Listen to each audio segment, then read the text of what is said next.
नमस्कार, मैं रचना शर्मा चढ़ती कला टाइम टीवी देख रहे सभी दर्शकों का स्वागत करती हूं। आप देख रहे हैं हरियाणा के विशेष समाचार। हरियाणा की मनोहर सरकार राज्य के चहुमुखी विकास के लिए निरंतर कार्य करने में जुटी हुई है। इसी क्रम में ई गवर्नेंस से सुशासन की दिशा में एक कदम और आगे बढ़ाते हुए हरियाणा के मुख्यमंत्री मनोहर लाल ने 3 नई पहलें आरंभ की हैं। इनमें प्रोएक्टिव दिव्यांग पेंशन सेवा, ताऊ से पूछो व्हाट्सएप बॉट और पीडब्ल्यूडी और विश्राम गृहों की ऑनलाइन रूम बुकिंग सुविधा शामिल है। इन पहलों से लाभार्थी डिजिटल रूप से और अधिक मजबूत बनेंगे। मुख्यमंत्री मनोहर लाल ने हाल ही में चंडीगढ़ में आयोजित पत्रकार वार्ता को संबोधित करते हुए कहा कि ये 3 आईटी पहल निश्चित रूप से ही राज्य सरकार के पेपरलेस और पारदर्शी शासन के दृष्टिकोण में मील का पत्थर साबित होंगी। प्रोएक्टिव दिव्यांग पेंशन सेवा के बारे में जानकारी देते हुए सीएम मनोहर लाल ने कहा कि राज्य सरकार सभी सरकारी सेवाओं को लोगों के घर द्वार पर पहुंचाने के लिए वचनबद्ध है। इसी कड़ी में अब मनोहर सरकार ने दिव्यांग व्यक्तियों को ऑटोमेटेड पेंशन का लाभ देने का फैसला किया है, जिसके तहत दिव्यांग पेंशन को भी परिवार पहचान पत्र से जोड़कर ऑटोमेटिक ढंग से पेंशन बनाने का काम शुरू किया जा रहा है।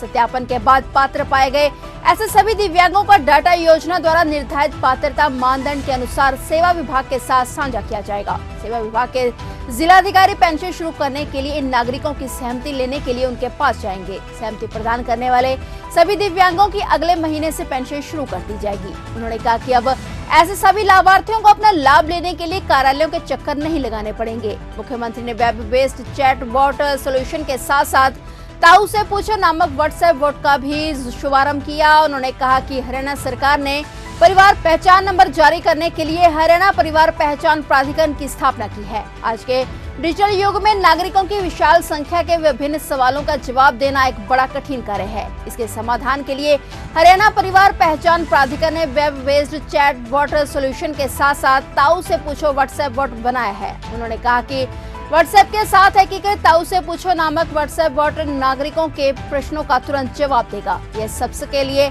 आसानी से सुलभ होगा और नागरिक अपने घर बैठे ही सरलता से व्हाट्सएप पर संवाद कर सकेंगे। वहीं लोक निर्माण विभाग भवन एवं सड़क के विश्राम गृहों में कमरों की बुकिंग के लिए पोर्टल का शुभारंभ करते हुए मुख्यमंत्री ने कहा कि अब सभी विश्राम गृहों में सरकारी अधिकारियों के साथ साथ निजी लोग भी कमरों की ऑनलाइन बुकिंग कर सकते हैं।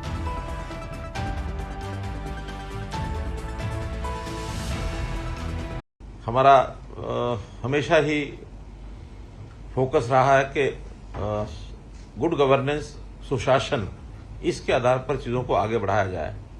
ठीक 25 दिसंबर 2014 जिसको हमने पहला सुशासन दिवस के नाते से कहा था और टेक्नोलॉजी के आधार के ऊपर चीज़ों को बढ़ाने का जो क्रम उस समय शुरू किया था, लगातार उसको हम आगे बढ़ा रहे हैं। और आज भी इसमें 3 ऐसे जो प्रोजेक्ट हैं वो जिनको लॉन्च किया है वो आपके सामने आए हैं, जिसमें सबसे पहले तो चैटबॉट का ये जो एक सोल्यूशन ये दिया गया है। और हमको जैसे पता है कि परिवार पहचान पत्र भी अपने आप में एक यूनिक ऐसी एक चीज़ जो हमने तैयार की है, जिसका लाभ प्रदेश के लगभग 72 लाख परिवारों को उसका लाभ मिलेगा। अब इतना बड़ा प्रोजेक्ट स्वाभाविक है कि उसके अंदर प्रारंभिक कुछ जिसको कहना चाहिए कि एक निटी-ग्रिटीज ऐसी होती हैं, जो कुछ ऐसी समस्याएं आती हैं, उनको हमने लगातार ठीक किया है। चाहे उसमें राशन कार्ड की बात हो, चाहे पेंशन की बात हो, चाहे चराई योजना की हो, इनकम की हो, वो पर्याप्त संख्या में हमने ठीक किया है। क्योंकि अभी एक ऐसा फ्रेंडली एक पोर्टल बनना चाहिए जिससे किसी भी आदमी को कोई भी जानकारी अपनी लेनी है तो कहीं भी वो ले सकता है अपने मोबाइल से उसको खोल करके। और चैटबॉट का जैसे एक सिस्टम होता है, इसमें आर्टिफिशियल इंटेलिजेंस और मशीन लर्निंग, नेचुरल लैंग्वेज, ये जो सारे सिस्टम होते हैं ताकि हमारे बोलने से ही और वो उसकी आवाज़ को पहचान ले और पहचानने के बाद उसका उत्तर वहाँ से मिले। उत्तर भी देंगे ताऊ जी, तो उत्तर जो है हमको मिले। अब इसमें एकदम ये तो नहीं कहा जा सकता कि इसमें कोई गलती नहीं होगी, क्योंकि धीरे धीरे उस सिस्टम को अडेप्टिव होना पड़ता है। जिस आदमी को बोलना है उसकी भाषा, उसकी लैंग्वेज, उसको।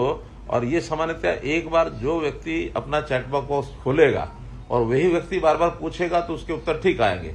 लेकिन अगर एक ही चैट बॉक्स को मुझे लगता है अगर अलग अलग व्यक्ति जाके पूछेंगे तो लैंग्वेज की प्रॉब्लम कई बार आती है। अब ये प्रारंभिक चरण हैं, जो भी चीजें इसमें होंगी हमारे टेक्निकल लोग इस पर लगातार नजर रखेंगे।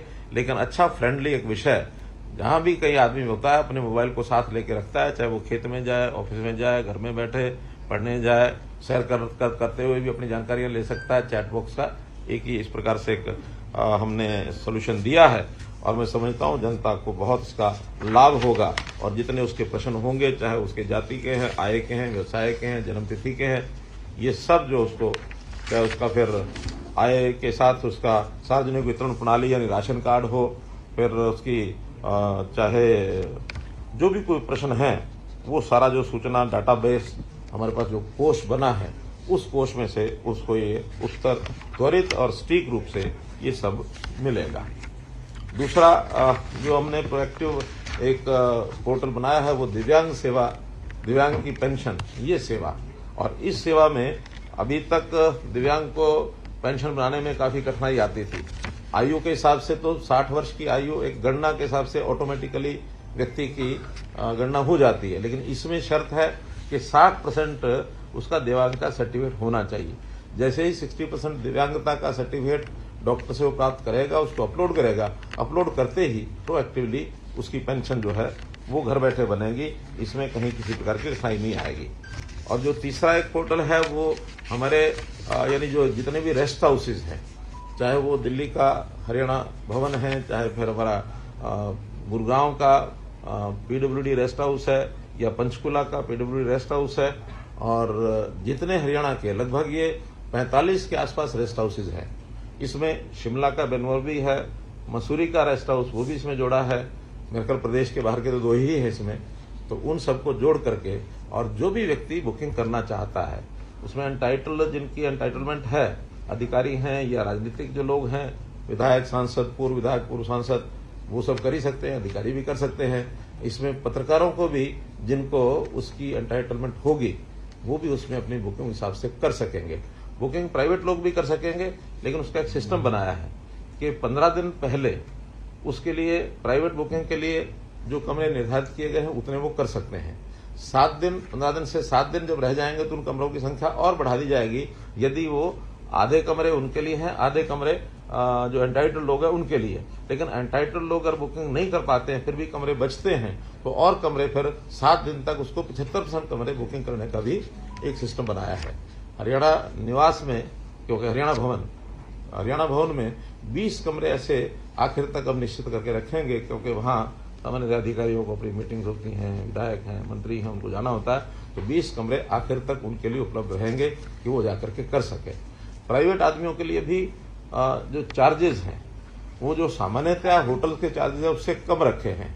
सबसे ज्यादा इसमें दिल्ली के हरियाणा भवन के 2000 रुपया रखा है, गुरुग्राम का 1500 रुपया है, पंचकुला का 1000 रुपया है, और ऐसे ही बेनमोर और मसूरी उसमें जो वीआईपी सूट भी एक वहां है, तो वीआईपी सूट भी बुकिंग करा सकेंगे। बाकी जगह पर वीआईपी सूट नहीं करा पाएंगे, लेकिन वहां वीआईपी सूट, क्योंकि वो हमारे में से कोई जाना बहुत किसी का होता भी नहीं है, तो उसको भी कोई कराना चाहता है तो 3000 रुपया पर डे के हिसाब से उसको वीआईपी करा सकते हैं। और सामान्य कमरे जो हैं वो 2000 जैसा दिल्ली का रेट है, वो उनके लिए 2000 रुपया रहेगा।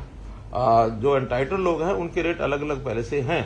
वो जिनके एंटाइटलमेंट है उनको नाम मात्र नॉमिनल सा उसका एक पैसा होता है वो उनको देना पड़ेगा, ताकि वहां के जो सामान्य खर्चे हैं, बिजली का या कोई और छोटे छोटे खर्चे होते हैं, वो व्यक्ति एंटाइटलमेंट होने के बाद भी उनसे वो लिया जा सकता है।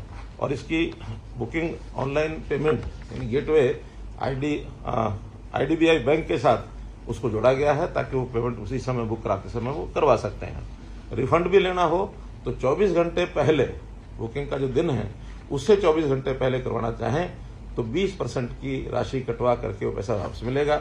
लेकिन अगर केवल विदिन 24 घंटे आखिर में, उसमें कोई राशि रिफंड नहीं होगी। तो इस प्रकार की ये कुल मिलाकर एक फैसिलिटी दी गई है और प्रारंभ किया है। हो सकता है कि हमें महीना 2 महीने बाद इसमें से कुछ कठिनाइयां ध्यान में आएंगी, तो फिर हम सभी जो जनप्रतिनिधि अथवा अधिकारी बैठ करके विचार करेंगे, कुछ चेंजेस करनी होगी तो उस चेंजेस को भी हम कर सकेंगे। ये भी एक विषय आपके ध्यान में इसको लाना था। तो ये थे हरियाणा के विशेष समाचार, और नए समाचारों के साथ फिर से हाजिर होंगे। तब तक के लिए देखते रहिए चढ़ती कला टाइम टीवी।